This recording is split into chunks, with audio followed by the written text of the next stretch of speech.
Hello everybody, my name is Tofail Hoque and welcome back to my YouTube channel and again I'm back with another topic. আজকে আমি তোমাদের সঙ্গে share করব বেশ গুরুত্বপূর্ণ English daily sentences যে সেন্টেন্সগুলি আমরা প্রতিদিন আমাদের রেগুলার লাইফে ব্যবহার করে থাকি। ওকে, সো এই সেন্টেন্সগুলি অবশ্যই তোমাদের ইংরেজিতে কথা বলতে সাহায্য করবে। So stay connected with me till the end end let's get started. Okay, so দেখে নাও কি প্রথমে কি দেওয়া আছে, আমি সবকিছু ঠিক করে দেব।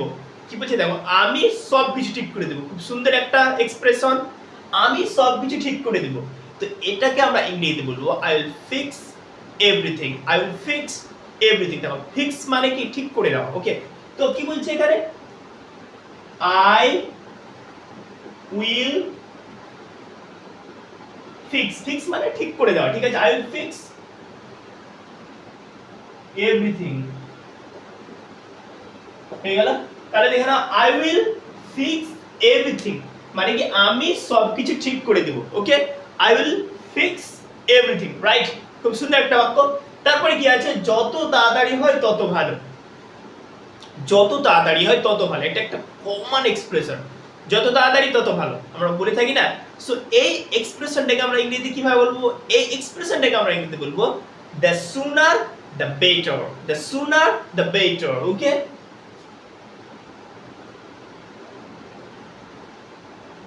the sooner তারপরে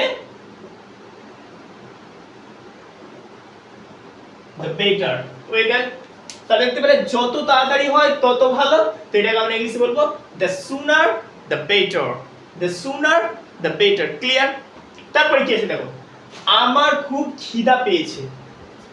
আমার খুব খিদা পেয়েছে। ওকে, তো এটাকে আমরা ইংরেজিতে বলবো I feel very hungry। I feel very hungry. Okay, I feel very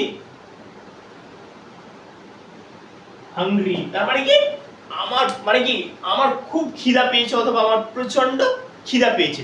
তো এই এক্সপ্রেশনটাকে বলবে কি বলো তো, I feel very hungry। ওকে, একদম কমন একটা সেন্টেন্স, রাইট। আমার খুব পিপাসা লেগেছে। দেখো কি বলছে, আমার খুব পিপাসা লেগেছে মানে কি আমার খুব তৃষ্ণা, মানে আমি খুব তৃষ্ণার্ত বোধ করছি অথবা আমার খুব পিপাসা লেগেছে।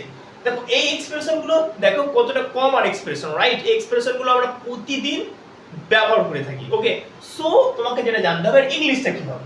তো এটাকে আমরা ইংলিশে বলবো I feel very thirsty. I feel very thirsty. Okay, I feel very thirsty হয়ে গেল। তাহলে যখন তোমাকে এবার অত্যন্ত পিপাসা লাগবে মানে কি আমার খুব পিপাসা লেগেছে, তো এটাকে আমরা ইংলিশে বলবো I feel very thirsty. I feel very thirsty. Okay, খুব সুন্দর একটা বাক্য। আচ্ছা, তারপরে কি আছে দেখো, আমি তোমাকে আগেই বলেছিলাম। আমি তোমাকে আগেই বলেছিলাম। দেখো এটা কমন একটা এক্সপ্রেশন, রাইট। আমরা কিন্তু বলে থাকি এরকম যে আমি তোমাকে আগেই বলেছিলাম তোমাকে সেখানে যাওয়া মানে তোমার সেখানে যাওয়া ঠিক হবে না। আমি তোমাকে আগেই বলেছিলাম যে আজকে স্কুল বন্ধ থাকবে। আমি তোমাকে আগেই বলেছিলাম যে তুমি আজকে দৌড়াদৌড়ি করবে না। তো এই যে তোমাকে আগেই বলেছিলাম, সো এই এক্সপ্রেশনটাকে আমরা ইংলিশে কিভাবে বলবো, এটাকে আমরা ইংরেজিতে বলবো I told you this before. Okay, I told you this before. পেয়ে গেল, I told you this before, অর্থাৎ আমি তোমাকে আগেই বলেছিলাম। ক্লিয়ার? তো যখন মানে এরকম ধরনের এক্সপ্রেশনগুলো বলবে যে আমি তোমাকে আগেই বলেছিলাম, তো এটাকে তোমরা ইংলিশে কি বলবে, I told you this before। ওকে, তারপরে কি আছে, তুমি খুব দুষ্টু ছেলে। তুমি খুব দুষ্টু ছেলে। তো এটাকে আমরা ইংরেজিতে বলবো you are very naughty boy। you are very naughty boy। ঠিক আছে, you are very naughty boy। naughty মানে কি বলতো, naughty মানে হয়ে গেল দুষ্টু। আর এই যে এটা হচ্ছে naughtyটা এখানে অ্যাডজেক্টিভ, রাইট। এটা হচ্ছে অ্যাডজেক্টিভ আর এটা হচ্ছে নাউন, একে মডিফাই করছে। ঠিক আছে, ছেলেটা কেমন, ছেলেটা দুষ্টু। সো তুমি খুব দুষ্টু ছেলে, ইউ আর ভেরি নটি বয়, রাইট? তারপরে কি আছে দেখো, তারা 1 ঘন্টা ধরে খেলছে। এটা খুব সুন্দর একটা এক্সপ্রেশন, ঠিক আছে? তারা 1 ঘন্টা ধরে খেলছে। ওকে, যখন ধরে নাও এটা যদি এরকম থাকতো যে তারা খেলছে, এটা একটা আলাদা সেন্সে বললাম। তারা খেলছে তার মানে কি তারা খেলছে, ঠিক আছে? এবার বলছে তারা 1 ঘন্টা ধরে খেলছে, এখানে কিন্তু টাইমের উল্লেখ রয়েছে। তো যখন এরকম ধরনের বাক্যগুলিকে মানে ইংরেজিতে বলবে না, যে কি তারা 1 ঘন্টা ধরে খেলছে, তারা 2 ঘন্টা ধরে খেলছে, তারা সকাল থেকে খেলছে, তারা সন্ধ্যা থেকে খেলছে, ঠিক আছে? সেই ক্ষেত্রে আমরা কি ইউজ করতে হবে? প্রেজেন্ট পারফেক্ট কন্টিনিউয়াস টেন্সের গঠনটাকে। তো এটাকে আমরা কিভাবে বলবো? দে। তার ইংলিশ কি দেবো? দে। তাহলে আমাদেরকে দিয়ে দিলাম দে হ্যাভ বিন, মানে দে তারপরে আমরা কি হ্যাভ বিন, তারপরে মেন ভার্বটা হয়ে যাবে আইএনজি যুক্ত। They have been playing for an hour. দেখে নাও, they have been playing for an hour. দেখো এখানে আমরা টাইমের উল্লেখ দিয়ে দিয়েছি, ক ঘন্টা ধরে খেলছে? 1 ঘন্টা ধরে। তাহলে তারা 1 ঘন্টা ধরে খেলছে। They have been playing for an hour. Okay, তারা 1 ঘন্টা ধরে খেলছে, ঠিক আছে? এবার এটা যদি এরকম থাকতো যে তারা খেলছে, তাহলে আমরা কিন্তু ওটা প্রেজেন্ট কন্টিনিউয়াস টেন্স হয়ে যেত, যেমন দে আর প্লেইং, কারণ এখানে কোনো টাইমের উল্লেখ নেই। কিন্তু যখন টাইমের উল্লেখ থাকবে তখন আমাদেরকে এই গঠনটাকে ফলো করতে হবে, they have been playing for an hour, right? Okay, তারপর তুমি কাকে চাও? তুমি কাকে চাও? তো এটাকে আমরা ইংলিশে বলবো whom do you want? Clear? এটা হচ্ছে একটা ইন্টারোগেটিভ সেন্টেন্স, ঠিক আছে? তাহলে কি বলবো? তুমি কাকে চাও, whom do you want, ঠিক আছে? এটা খুব সুন্দর একটা এক্সপ্রেশন। তারপরে কি বলছে? আমাদের গ্রামে একটা বিদ্যালয় আছে। তো কি বলছে? আমাদের গ্রামে একটা বিদ্যালয় আছে, রাইট? তো এই এক্সপ্রেশনটাকে আমরা মানে ইংরেজিতে কিভাবে বলবো? আমাদের গ্রামে একটা বিদ্যালয় আছে।